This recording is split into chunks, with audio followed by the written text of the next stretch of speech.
sejahtera bagi kita semua. Salve. Yang terhormat Bapak Kepala Desa, Bapak Dr. Angus Ibu Gau Kahewa, beserta jajarannya. Yang terhormat Bapak Kepala BPD beserta anggotanya. Para BIPTEK hari ini. Shalom, selamat pagi untuk kita semua. Assalamualaikum warahmatullahi wabarakatuh. Waalaikumsalam warahmatullahi wabarakatuh. Ya. Om Swastiastu. Salve.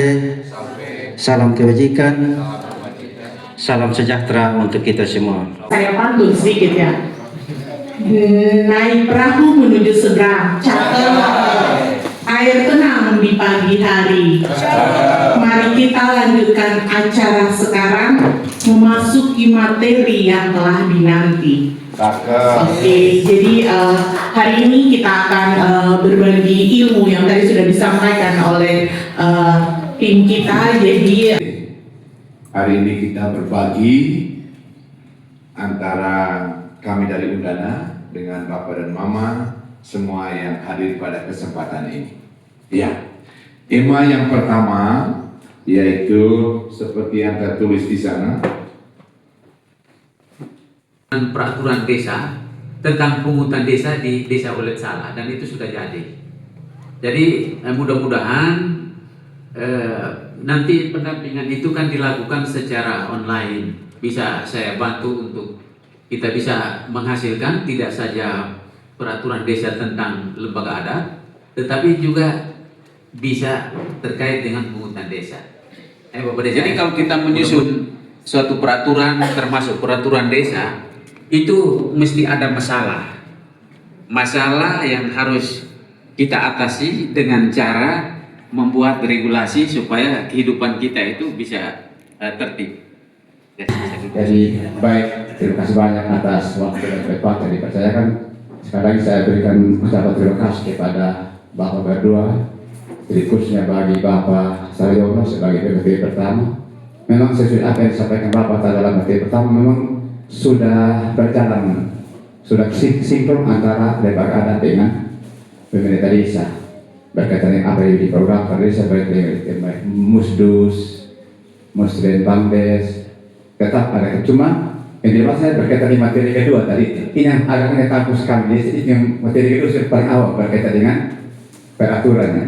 Tentu syukur ya sudah disampaikan oleh Bapak Rapper tadi bahwa mungkin inilah desa pertama di Sumba Tengah yang terbentuk nanti peraturan desa tentang lembaga ada. Itu sama pilih afiliasi.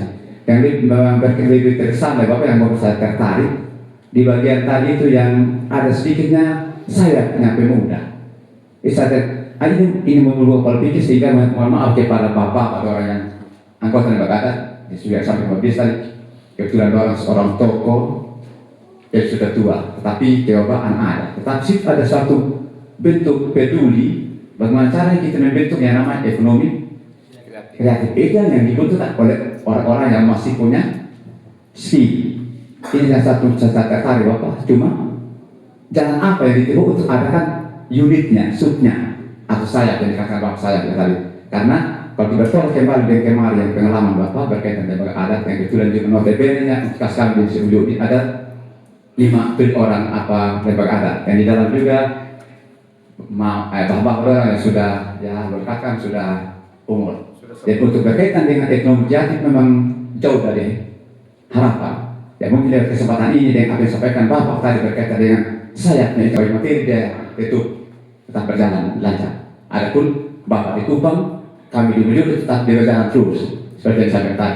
Sehingga masukan-masukan ide yang mungkin Bapak berdorong belum miliki, yang kami miliki juga sama-sama kita ini mengisi. Begitu juga kami sebagai masyarakat dan khususnya kami sebagai pemerintah di sini. Mungkin itu yang saya sampaikan Bapak. Terima kasih banyak. Saya beri atas kedua materi saya kembali. Oke, terima kasih Bapak. Ya, di sini yang saya mau tanya Bapak dan Ibu, apakah perempuan juga bisa termasuk dalam budaya adat? Karena sejauh ini budayanya kami di sini yang diutarakan itu lebih ke depannya itu laki-laki yang lebih berperan.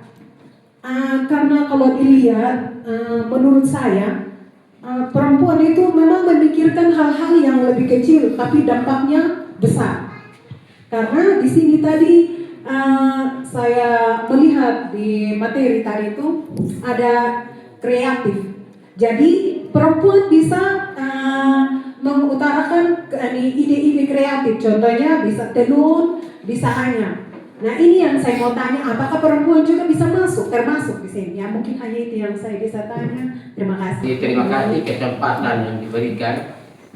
Memang dari materi yang dua tadi yang Bapak bawa, barangkali ini juga kita dengar selama ini juga sudah berapa tahun kita diangkat menjadi Ketua lembaga adat. Memang ini secara budaya kawin-mawin kematian kita lakukan, tetapi aturan kita jalankan, tapi kita tidak tahu dia punya bagaimana tujuan. Jadi hanya itu saja yang saya dapat sampaikan. Jadi semuanya itu kami limpahkan kepada Bapak yang tahu betul itu jalur-jalur hukumnya dan jalan peraturan. Jadi demikian.